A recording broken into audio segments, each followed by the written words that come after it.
Welcome to the Orchard Hard Drive. With me, your host, Michael Muto.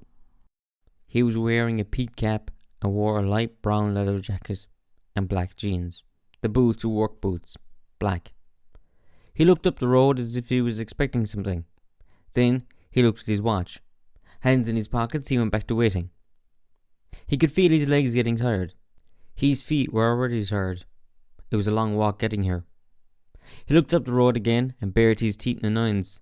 Then turned and walked, just pacing more than anything. He walked back to where he'd been standing or thereabouts and looked at his watch. Once more he looked up the road. Then for a change, he looked down. The wind picked up and he put his hand on the peak of his cap and pulled it over his eyes to keep the dust out. He was relieved. Finally, they were here. He looked up the road again. Nothing. Annoyed, he kicked the dirt. Then he turned around and there was a dog. When he looked again, the dog had the face of his brother. No, I hate it. What? No, it gets good. Now in the real world, two young men were waiting at a bus stop, while one is looking through notes on their phone. No, I hate it. It starts off boring, then it gets weird. I hate it. Said the non-writer who's been having to listen to his friend's stories.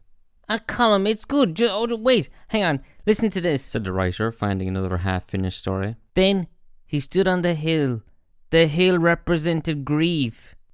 Good, eh? No, it's not. You just don't it's understand. Terrible. Okay, hang on. Okay, right. He went into the chamber, and there before him stood Metallicus, the Dragon Lord. Then the dragon spoke. Finally, you are here. The man was stunned. The dragon had the voice of his maths teacher from secondary school, Mr. Kelly. No, I like the dragon, but everything else, no. The bus pulled up and the two got on. After sitting down... Right, okay, but what if it turns out it's all a dream? No, I hate those twist endings. Right, okay, yeah. The bus stopped and the two got off. Steve waved goodbye to Colin and went into his house. Inside, he went into his room, sat at his computer and started to type. There he stood, the mighty warrior. He held his sword aloft and proclaimed that he would get revenge. Revenge against those who had wronged him, especially the dragon who had taken everything from him. His gold, his village, he took it all. The warrior then reached into his bag and took out his map.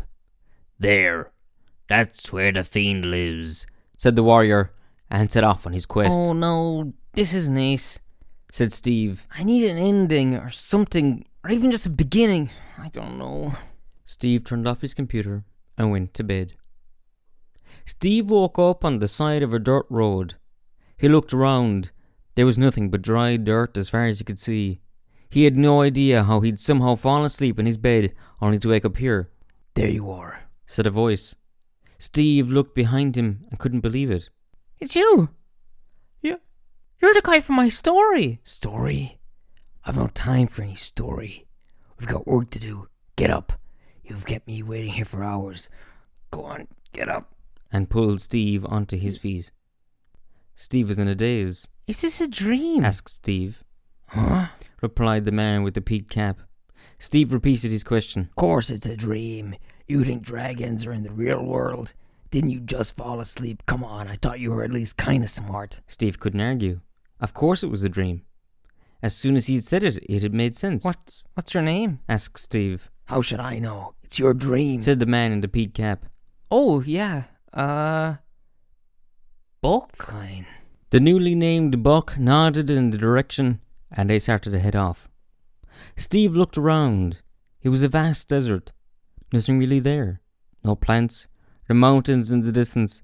The ground was dry dirt. Steve looked off into the distance to where they were headed. Then, as soon as he thought of it, a mountain. Is that where we're going? asked Steve. Yeah, I guess. Let's keep going. Shouldn't be long now. They wandered for a few kilometers before the vast mountain, whose shadow now seemed inescapable. Steve could now see a huge wooden door. Buck walked up and knocked. Soon the door slowly opened. No one there. Just a long hallway. Steve was a bit disappointed. He didn't know what he'd expect.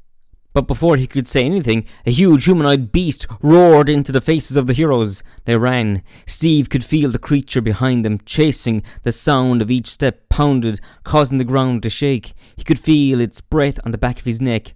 The beast raised up their hand and was about to grab them when Buck pulled Steve away into a side room. The creature ran ahead, seemingly unaware of where they had gone. Should be in this room, said Buck. They were in a vast hall. Huge columns seemed to rise up and go on forever. Then a booming voice said, Steve, I've been waiting for you. The voice belonged to a huge dragon. Smoke bellowed out of its nostrils. Its wings spread out as if to show Steve its power. Then the voice spoke again and said, This is cliché. This is derivative. Steve could hear himself scream. Yeah, just like that. The walls of the hall cracked and a white light spilled in. Then it all shattered. And then Steve woke up at his computer. Oh, it was just a regular dream, he thought. Then, no. Hi folks, Michael here. So I'm just like, I just don't think the story is really up to it, you know? It's kind of got to this point now and I'm like, look, you know, it's a story about a story and it's a dream and it's just like, I don't know. I know I set it up so that you know it's a dream, so it's not a twist, but still, it's a bit too self-aware, you know? And I just don't think it's up to it. I think I'm going to go away and come back with a better story for you next time. So just, sorry again, folks. It was at that moment, hang on, Michael heard a sound. Who's that? There was another bang on the door. Who's the door talking? smashed open, and standing there was a huge ogre. Smash! Stupid computer! The computer smashed to bits under the weight of the ogre's fist, and then... No! Why can't it just be people go to get a dragon? Why can't it just be that? Yeah, maybe you're right, actually, yeah. Yeah, I think I'm gonna rewrite this.